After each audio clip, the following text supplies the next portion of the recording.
Everybody said don't, but we're going to do it anyway. We're going to do it anyway.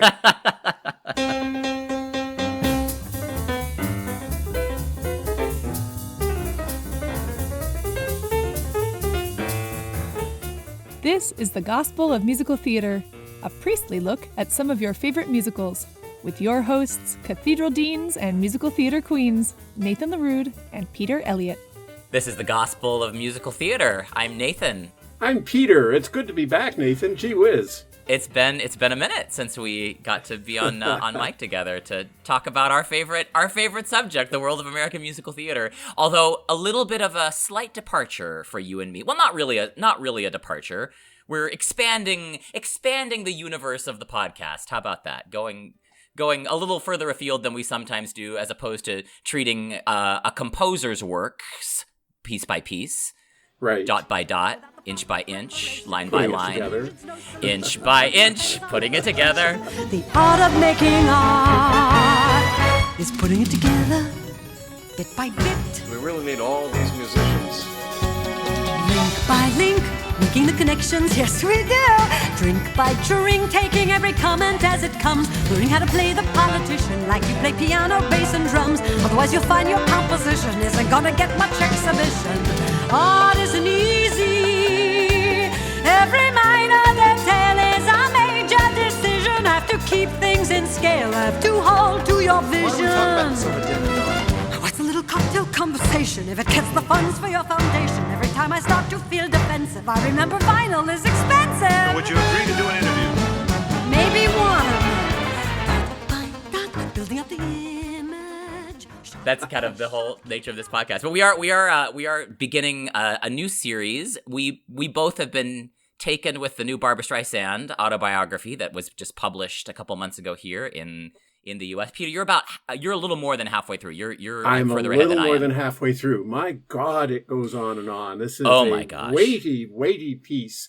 And I think as you've been listening to it, I've been reading it. So we've been having two different kind of experiences of her autobiography. And I think that's great.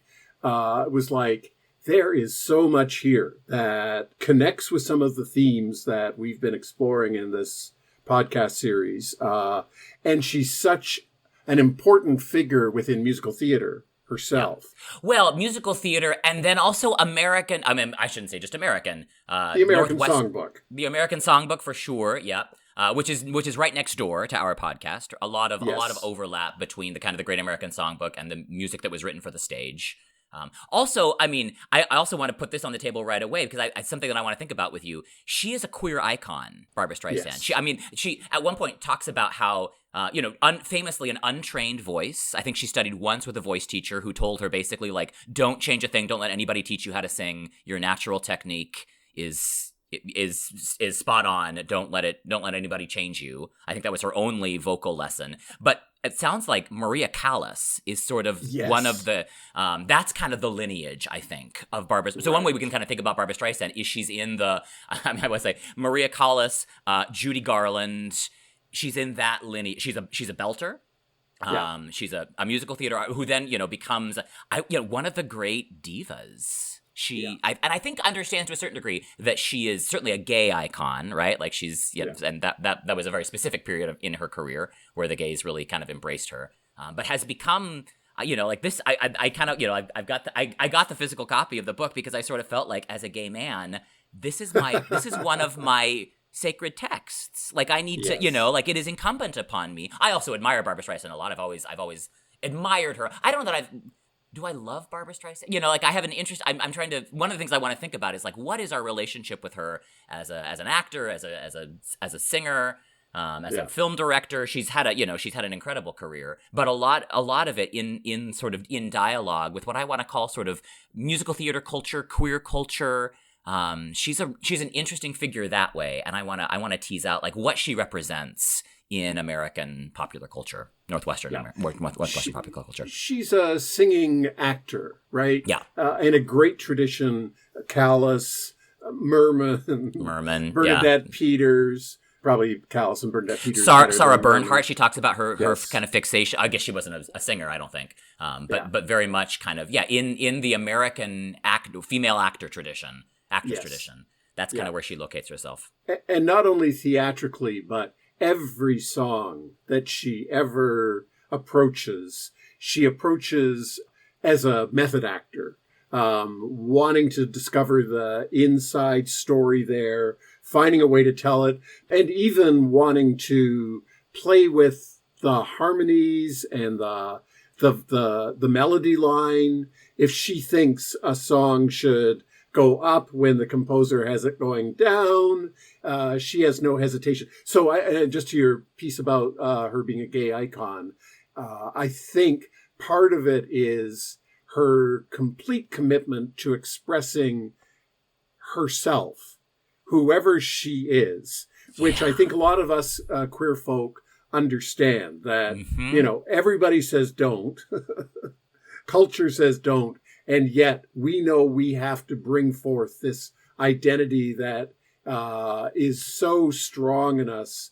that it can't be resisted. Yeah, she's a little bit extra.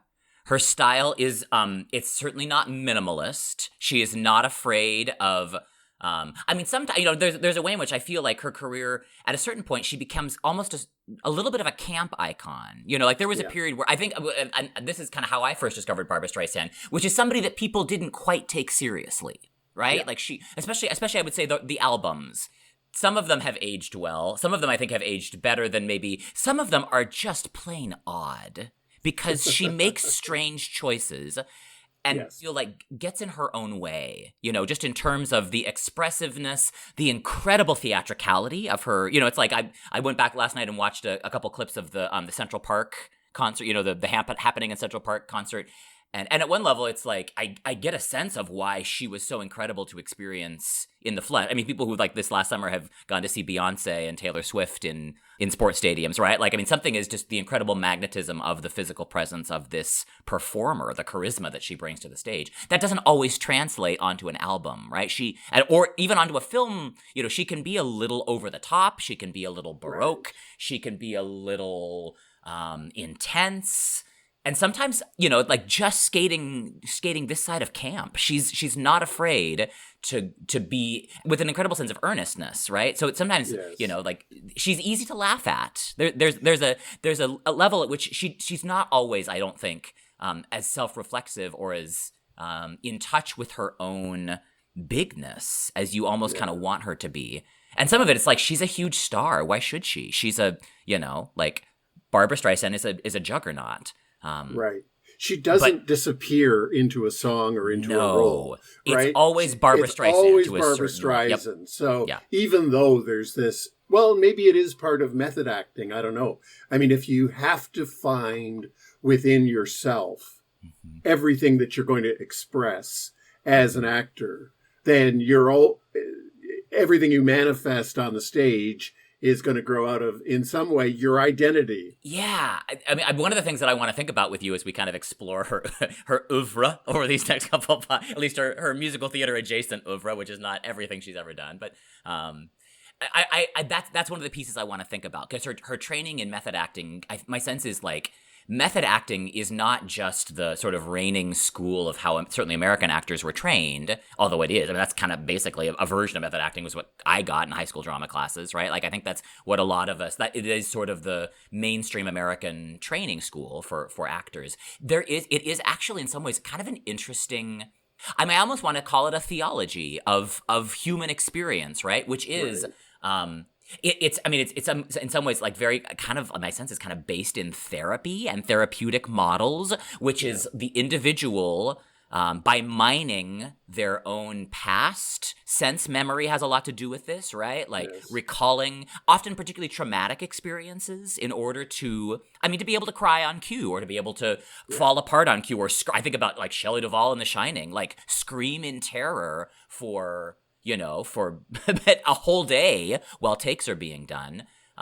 You have to be able to mine your own personal experiences of trauma and kind of metabolize them. So, I mean, there is a way in which, every part she plays is a little bit of Barbra Streisand. That's how she was taught, right? Everything has to connect with something that she has experienced or that she can access kind of in her body in order to find the emotion that she needs to be able to play. And at one level, I think that's method acting, right? She's a good method actor in the way that Brando and Meryl Streep and the great American actors this is kind of whether they're kind of retreating from it or Leonardo DiCaprio famously, right? Like the version of this is like actually living as your character for the entirety of the film shoot and not coming out of it, which is why I think method acting has a little bit of a bad reputation right now, because it tends to be kind of big heroic men who do big heroic things and mess themselves up and are impossible to live with for the purity of their art. I don't think she's quite that intense. She can turn it off at the end of the day and go home and spend time with her husband and her kids. But method acting is your own personality is the only thing that you have. And actually, I mean, I had a mentor who basically said that about the priesthood to me once, right? Like, Nathan, you're the only thing that you have to use as a minister is you. Your only tool in ministry is you. So there's a way in which I feel like method acting is kind of an interesting way of thinking about a lot. I mean, even those of us who are not actors, it's a very particular way of being in the world, but it is very much based in my understanding my own psychology and my trauma. And to a certain we might call this almost a sort of wounded healer, artist as a kind of priest, artist as a sacred human being set apart in order to enact some sort of ritual, liturgical function. An actor who's trained in the method anyway draws on his or her kind of individual trauma and offers that to the world kind of as a form of healing.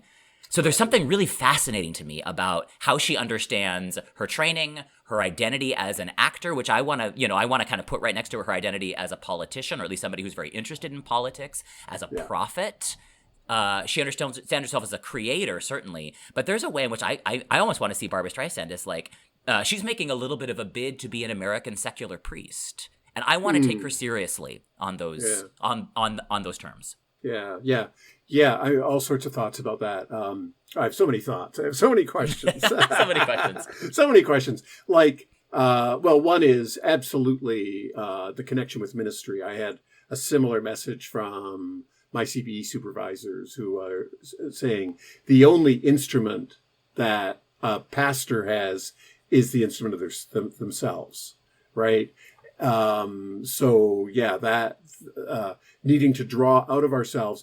I guess a difference is that in ordained ministry and maybe in the spiritual life generally, it's this interplay between wanting to express who I am authentically, absolutely, and being in touch with the energy and spirit of the true and living God.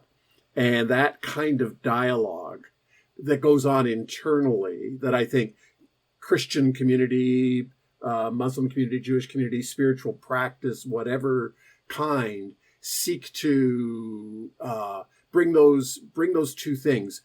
Who I am as a child, a divine being, child of God. We are not spiritual beings on a human journey, or is it the other way around?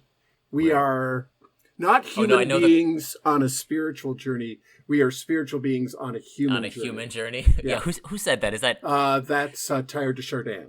Okay, thank you. I was going to say, is that Richard Rohr? Like, which of our pop theologians is that? I guess he's a little more than a pop theologian.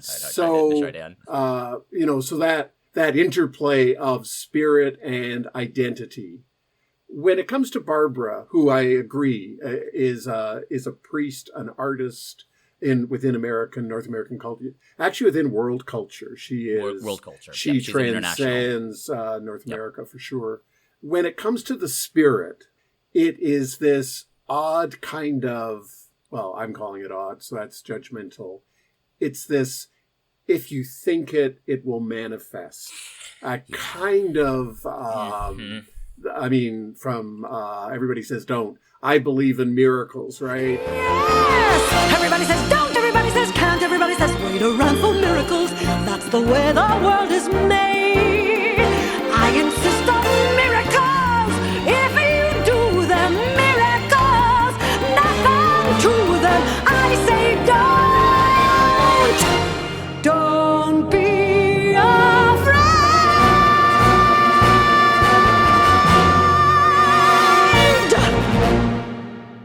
power of thought, the power of mind, kind of the 19th century discovery of energy, the Norman Vincent Peale world, the Robert Schuller world. It's more than the power of positive thinking, but it's somewhere wrapped up in that. It's somewhere in that realm. Yeah, it's the piece about her that I also find, I mean, at one level I can dismiss it as like, oh, that sounds like Hollywood celebrities, who get into Kabbalah and sort of weird esoteric versions of vaguely theosophical thinking. And to a certain degree, Barbra Streisand is incredibly successful and has a lot of money. And I think a piece of her justification for why she has been so successful is this can happen to anybody if they just believe in themselves in the way that I believed in myself. And there's a piece of me that wants to say, whoa, bullshit. And there's a piece of me that wants to say, that's fascinating, actually, as a very powerful woman at the top of her profession who has had to fight like a banshee to get there. So there's a piece of me that wants to say, yeah, okay, I will take you on your own terms. And I think you're right. Her functional theology, and she talks about, in interviews, she said for years she got it from George Bernard Shaw's book on Henrik Ibsen, the Norwegian playwright. And then in the autobiography, she says, I went back and reread the book that I had read as a 15-year-old, the something of Ibsenism, the philosophy of Ibsenism. I don't remember the book. It's like an essay. She couldn't find the quote.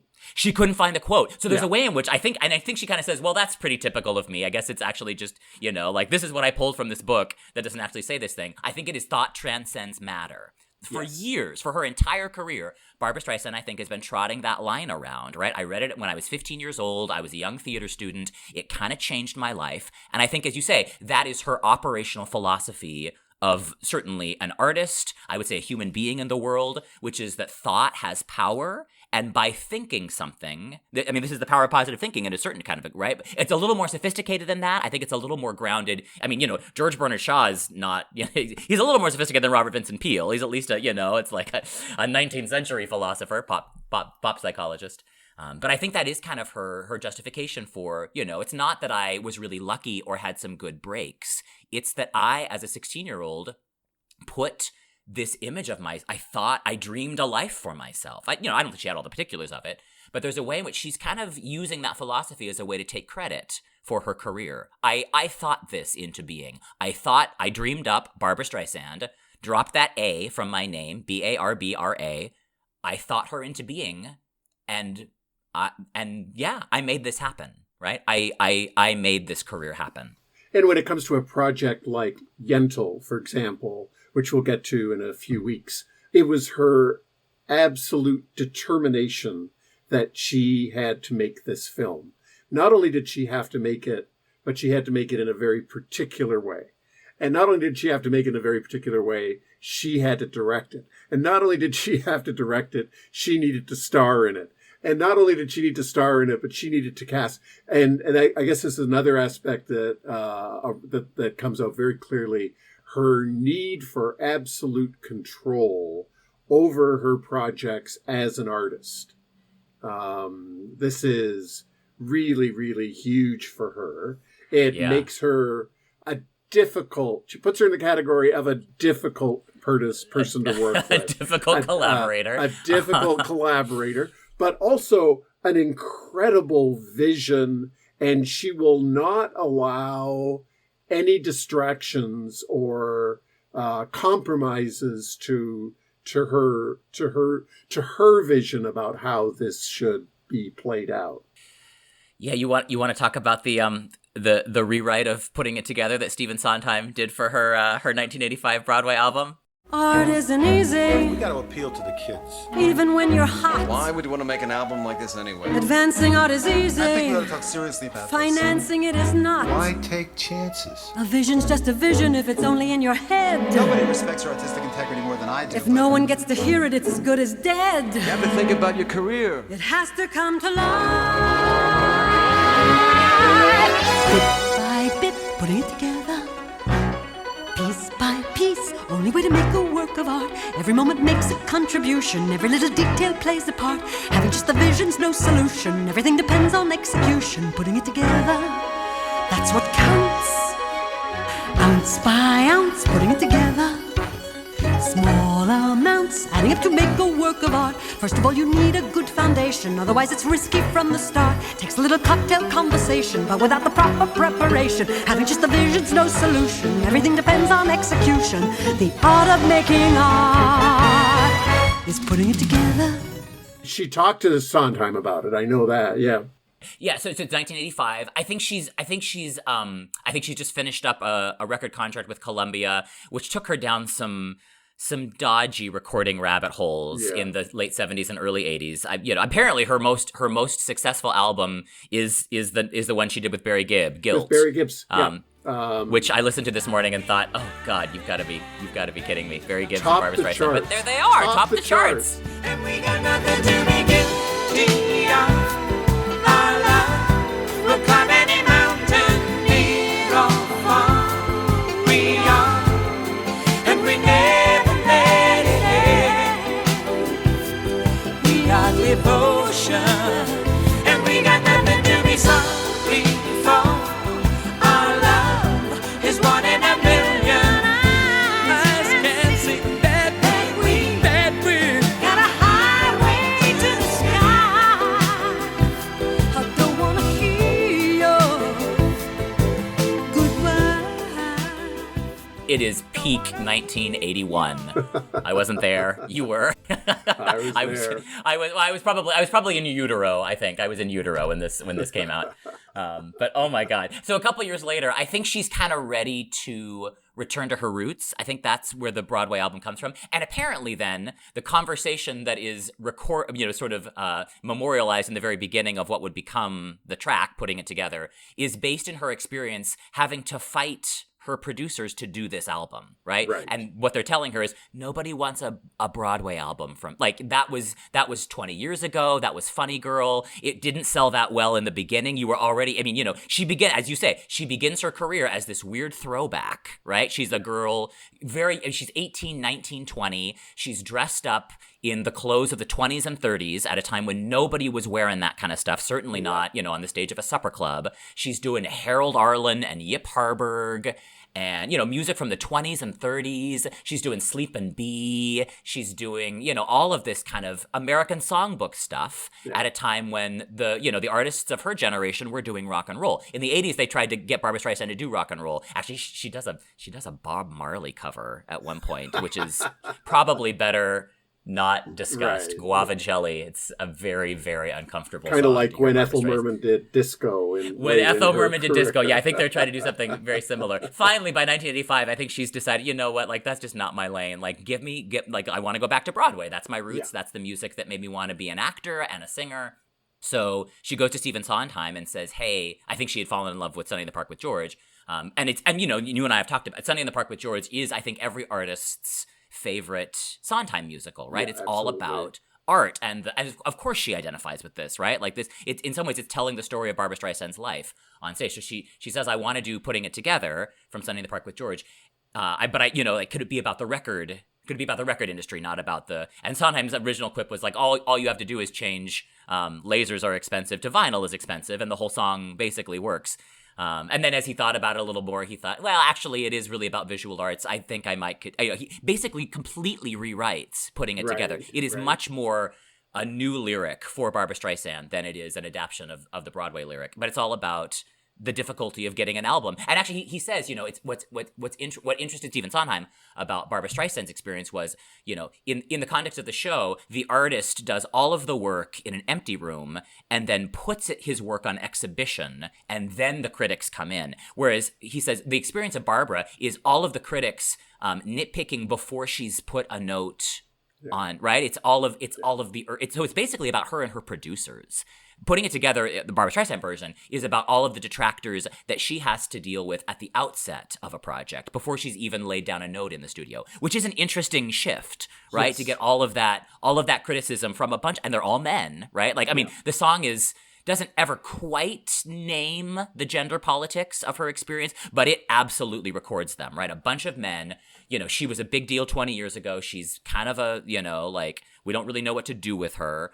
And then her, to your point, right? Her deep commitment to her vision and her unwillingness to compromise on that vision because vinyl is expensive, but she knows it sounds better on vinyl. So Sondheim wrote her, actually, I think a pretty good... It's pretty good. And oh my God, she can sing Sondheim. Yeah, she really does well She really with Sondheim. can. She really can sing Well, in some ways, Sondheim.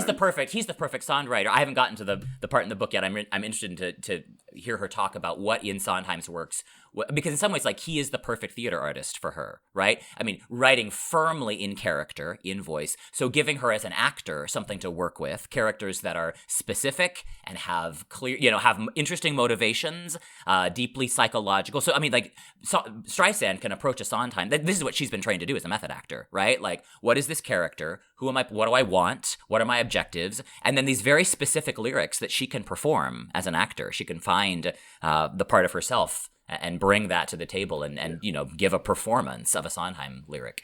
She's a great interpreter of Sondheim. She's a great interpreter. And, I mean, one of the things that fascinates me about her is that she couldn't, Funny Girl, of course, she won everything.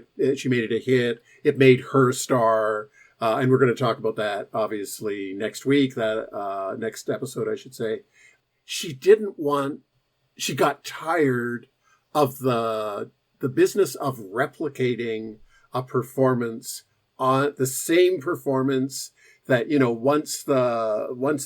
then the actors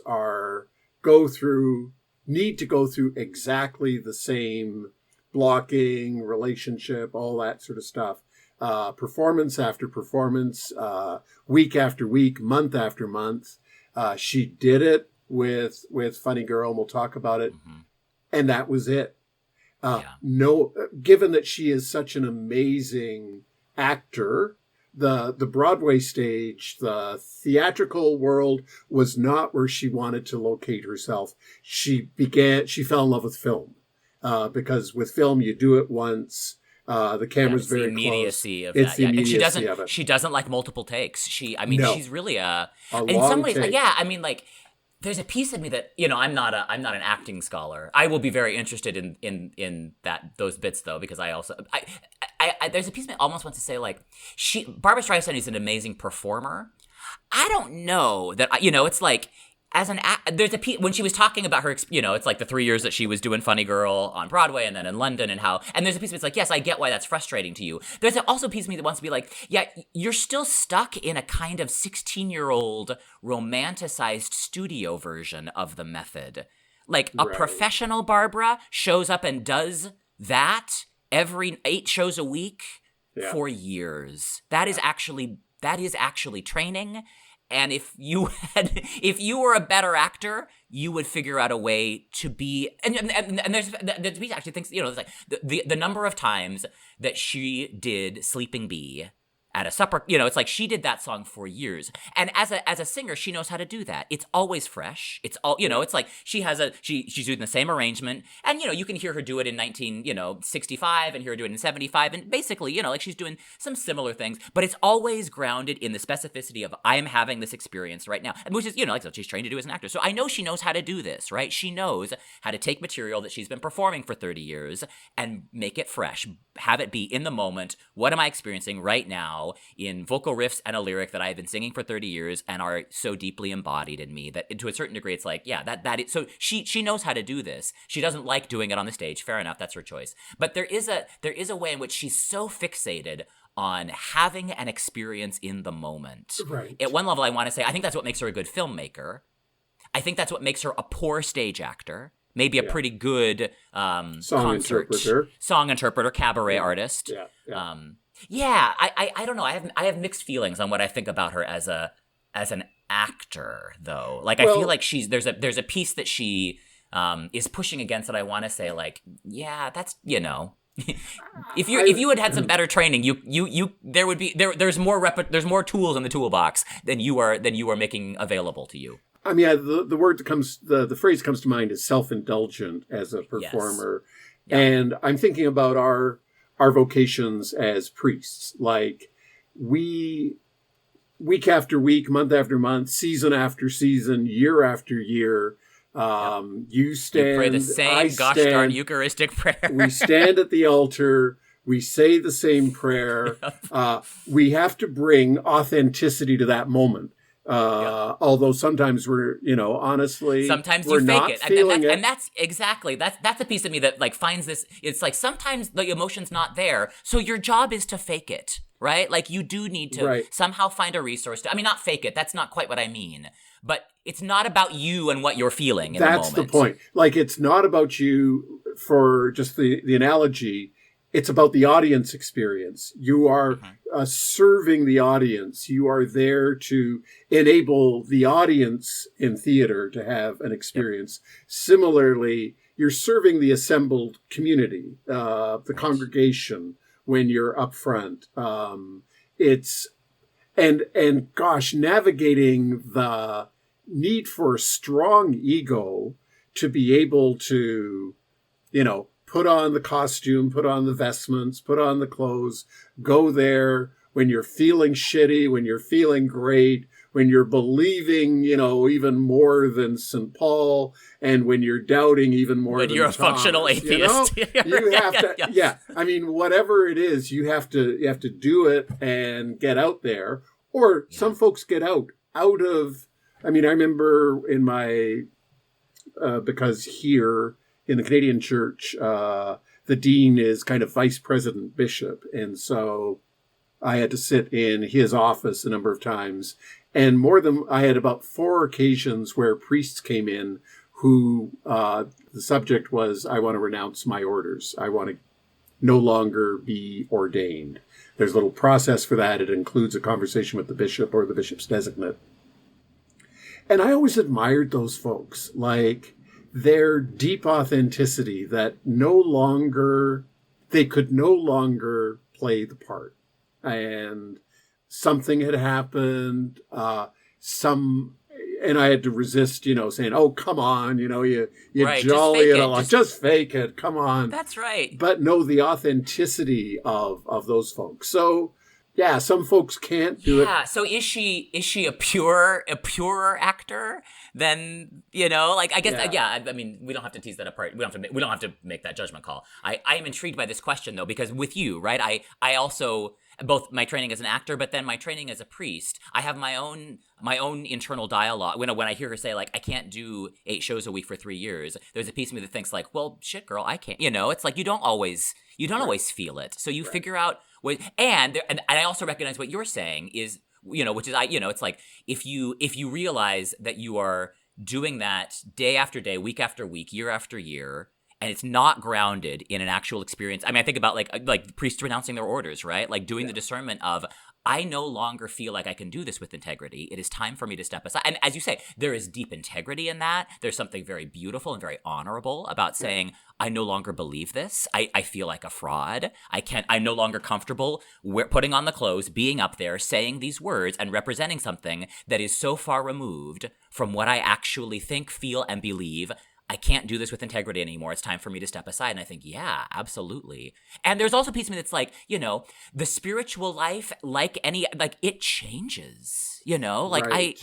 I don't know, like there's a piece of me that's like, there is something to the spiritual practice of faking it until you make it, based in the hope that, like, yes, even if this feels very dry and inauthentic, maybe for years, I'm trusting that there is some kind of through line here and that God has not abandoned me, or that, something has not abandoned me entirely. Right. And there will come a time when I actually can once again say these words with integrity, maybe in a deeper kind of way. Now, everybody gets to, do their own math on that question. That's, I'm not advocating any of my colleagues to live a lie. But there is something in me that really respects another kind of professionalism, which is you don't always feel like doing it on any given day. Your job is to pray the prayer anyway, because it's not about you. Well, and I think it was Fred Craddock, the biblical interpreter, wrote a lot of commentaries on scripture, who said something, as I recall, something like this, this is the function of community. Like, if my prayer life isn't great, and my prayer life generally isn't great, the reason I join in a spiritual community, a Christian community in our case, is because the community prays. Somebody else's prayer will carry mine. There are times when I can't sing, especially when grief is, but the community sings. And I know when I've been particularly grieving or moved, and my voice fails me, I can't sing, but the song of the community carries on. I'm sort of carried by. And similarly, faith and belief. Like, I may not believe on a Sunday, but there's enough. It's about the community. Analogy. Similarly for the acting company, right? You've acted, I have too, and talking to my actor friends. Like, there's evenings, performances where it just isn't happening for them, but somebody else, I mean, they blank, they ghost, they can't remember the line. Somebody feeds it to them. It's a company working together. That is a beautiful, beautiful, beautiful thing in service of the audience, right? Mm-hmm. And sometimes I think Barbra didn't really give a shit what was happening on stage. If she wanted to act in a particular way, she was going to, because that's how she wanted to express herself. That's how she felt in the moment. Yeah. She's kind of a studio actor still in a lot of ways. I think what excites her is the energy of being, I mean, this is why I think she's so good on, why film is kind of her natural medium. Yeah. She's really good in a studio with one other actor and a good director who she feels like understands her process. Sometimes will even give her line readings. It's fascinating to kind of watch her interact with mostly men. I think she's mostly been directed by men, and like who she respects. But I think that's kind of where she finds the most satisfying work is in a film studio with another actor to have an experience basically without an audience. Yeah. The camera is her audience. It needs to be as authentic and in the moment as possible. She wants the camera to be there on the first take because that's when the most interesting things happen. Yeah. And then she's done. Then she's ready to turn the page. That's over. I don't ever want to return to that material again. I've had that experience. And this connects with her stage fright too. She couldn't go on stage. And, now when she goes on stage, she has a teleprompter because lyric, Yep. So what a crazy, creative, fabulous, flawed bundle of energy is Barbra Streisand. She really is. Streisand. She's gonna write in and get very upset with you, Peter, if you mispronounce her name. She called Tim Cook of Apple and got him to change Siri's pronunciation. So if she can change Siri, Peter, she can change you. I think so. I don't know. Anyway, yeah, but yeah. So we're going to, over the next few episodes, take a deep dive into... Certainly her musical material, or her musical adjacent material. We're going to look at Funny Girl, her the role that brought her to prominence. She won all the awards for playing Fanny Bryce in Funny Girl. We're going to look at Hello Dolly, which is... I'm so happy we're looking at Hello excited. So, Dolly. we're sort of using her as an excuse to talk about some shows that we haven't had a chance to talk about. I want to talk to you about Hello Dolly for I the can't wait last to talk few about years. Hello Dolly. Yes, as a fan of that film, I think that was probably my first encounter with Barbra Streisand. I think I saw Hello Dolly, I'm going to guess I was probably 10, 11, 12. And I don't think I really knew, I was probably vaguely aware of the name, but I did not know about Barbra Streisand before Hello Dolly. So that was my gateway. She is too young for the role. It's, there's all kinds of criticisms of that film. It sounds like it was a miserable experience for her. Miserable experience. Not happy memories. Gene Kelly was awful. Walter Matthau was awful. Yeah. But I love that material. So we'll talk a little bit about Barbra in that show, and then we'll talk about Hello Dolly. I'm excited to talk about On a Clear Day, which is, I remember seeing a long time ago. I think I was in high school when I saw the film. I remember laughing at it. I think there's a scene where she's on a court stand and I remember saying, "My name is Melinda," and I just remember falling apart. Like, you've got to be kidding me! Who thought Barbra Streisand should play whatever she's supposed to be, 18th century English courtesan? I think is who she is. Well, anyway. In the crazy world of Alan J. Lerner, the magical that was already in Brigadoon. Once Frederick Lowe has died, sadly. Then he's working with his buffer of normalcy. Oh boy, he gets into some weird shit. We're playing with all sorts of parapsychology and reincarnation, all that stuff. And then she tells a great story. The way we were. And the way we were, right. So we're going to make a case for including The Way We Were on the Gospel of Musical Theater. Although The Way We Were is decidedly not musical theater. Does have one of her great songs in it. But we sort of feel like the work of Barbra Streisand, even the films that are not technically musicals, belong within the world of the show because they're all part of the lineage of American pop culture, which is really what we're interested in exploring theologically. And certainly nobody is more of a juggernaut when it comes to the world of American musical theater than Barbra Streisand, and all of the ways in which that material has become such a cornerstone of musical theater culture. Everything that she is and has done. And to the point of this show, we think, I'm saying this with a question mark in my voice, looking to you, my friend, to help find it. We think there's theological stuff. Well, yeah, I think there's in this material. Well, you know what? We'll find it even if it's not there. We'll find it even if it's not there. We will insert it even if it cannot be pulled out. But yeah, I am interested. I mean, so some of the stuff around her who she is as an actor, who she is as a creator. To me, that's an interesting doorway into thinking about. I mean, what you and I do, right? Which is in many ways like this is we exercise our creative muscles in service of priesthood, community, and God. She exercises her creative muscles in the service of art. And commerce, I suppose, to a certain degree, she's trying to make money. And social change. And social change. Yeah, we haven't talked about her as a... Yeah, but very much a political figure. And I think to a certain degree, like, identifies not without a great deal of ego strength as a kind of an American prophet. I think that she would probably say that's kind of a piece that she embraces, certainly from the Hebrew tradition that shaped her. She's got a healthy sense of the art. Well, I mean, kind of her famous Yale address was the artist as a social commentator. I think she sees a social political role for the artist, speaking truth to power, we might say, which is one way of thinking about what a prophet does. So I want to take her seriously in those terms too. There's a political agenda to her shows, to her material, particularly around questions of gender and power. That's some of the stuff that I'm particularly interested in looking at as we look at Barbra Streisand. Both Yentl and The Way We Were are very much about hugely women, important about how women, women can exercise power. And political power and the intersection between the two of them. I have so many questions. Lots to talk about.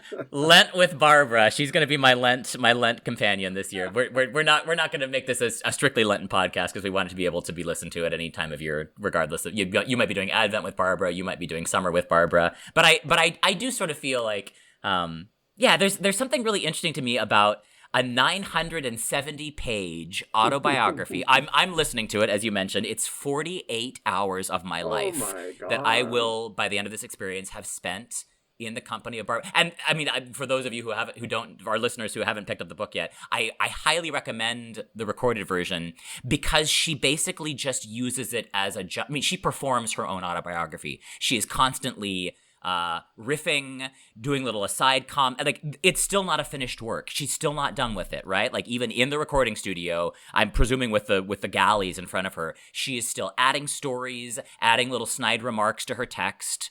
So it really is, she is in the moment still working with her own autobiography. It's taken her 20 years to put together, and still changing it, still updating it, still very much in the moment as just her and a mic. And an imaginary listener, I suppose, as she performs the character Barbra Streisand, which is such an amazing Barbra Streisand. I mean, I enjoy her company. I find her strange. I find her sometimes a little kooky in that sort of celebrity way, where it's like this woman has not been grounded in actual human experience for 40 years, and that shows sometime, like the comforting privilege of having money and so much money. So I sometimes find her a little odd in that way, and I am so interested and compelled by this person, by this actor, by this incredible performer and human being who I think does say something really interesting about art and creativity and spirituality. So we hope you come along for the ride. Yeah. And back with you. Looking forward to this. Till next time. Bye. The Gospel of Musical Theater is a production of Trinity Episcopal Cathedral in Portland, Oregon. Join Peter and Nathan every other Friday right here in your podcast feed, and connect with us on Instagram and Twitter at GospelofMT. Learn more and support us at trinity-episcopal.org/podcasts. See you next time.